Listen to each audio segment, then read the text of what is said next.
the male character, Joseph, is telling us about his childhood while talking to what appears to be his girlfriend or his wife, Rachel. How he didn't get on with his father too much when he was a child, and as he grew up, if he communicated more with his father, he would have known his father loved him, and the toys that he made and carved for him were just an affection shown by his dad. And we found out his dad sadly passed away.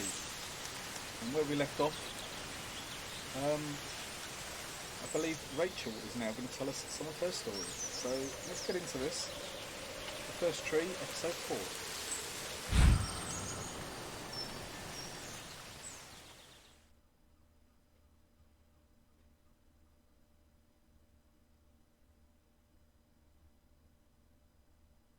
All of this is,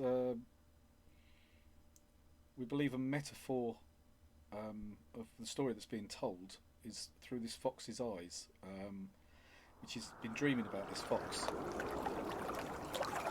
Now,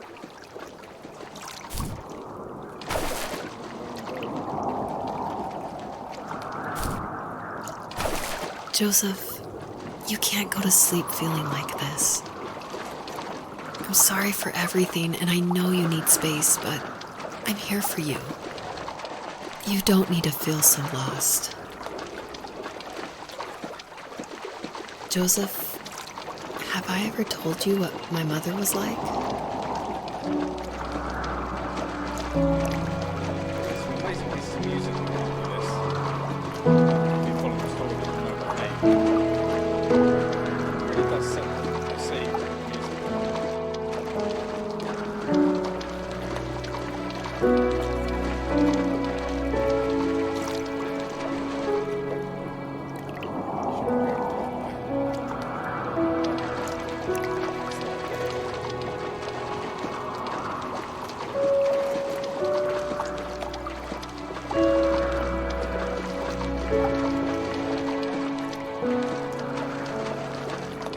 What's the deal?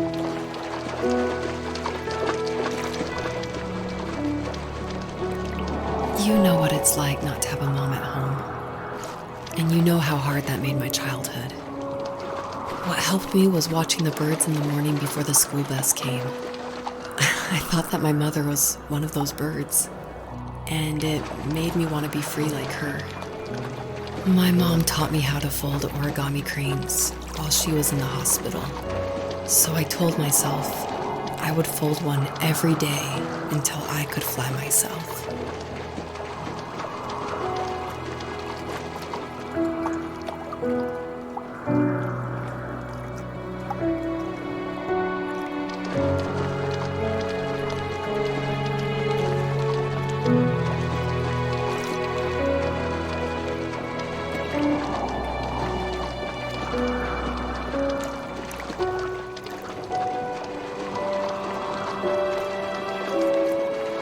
Appears to be getting really close to that. So we're supposed to be getting to.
think we both have always loved animals, and for me that love started with a dog.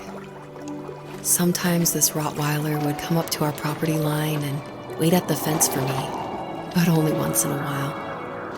I was sure to check every day immediately after school, and it usually ended in disappointment. I would even steal money from my passed-out dad just so I could buy these off-brand dog biscuits. Even when she did stop by, she never went beyond the fence. Why was she so scared?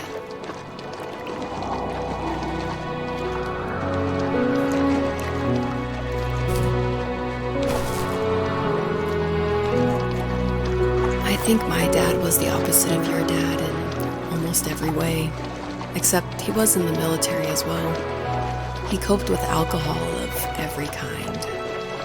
The trailer started falling apart, he got angry, and I withdrew. More and more I became the weird, quiet kid who made lots of origami birds and carried dog biscuits around. I think we were pretty similar when it came to being the weird kids. And that same sincerity in college was one of the reasons I was so drawn to you. Life got worse and worse, and at one point, I really didn't think I could survive another day with my soul still intact. I had no real friends, let alone neighbors, since we lived in the middle of nowhere. I should have talked to my teacher, but I was scared what he would do if he found out. As I waited for the school bus one morning, I walked around until I found something in an abandoned shed. Something I can't put into words. I summoned courage I didn't know I had, and I broke into my dad's room and found the key to the shed where he had locked my bike. I'll never forget that feeling. The wind rushing by my ears as the sun rose over fields of wheat. I was flying for the first time. I biked as far as my legs could take me until I found a house that felt friendly and that felt like home. Those strangers helped me in so many ways. And if it wasn't for them, I wouldn't have found my foster family. And if it wasn't for my parents, I wouldn't have met you.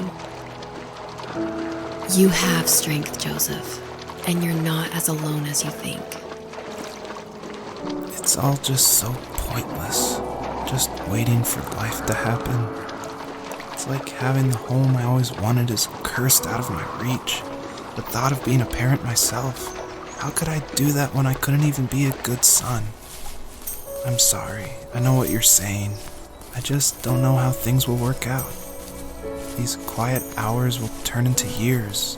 We'll wonder which roads passed us by. Then we'll forge a new road together.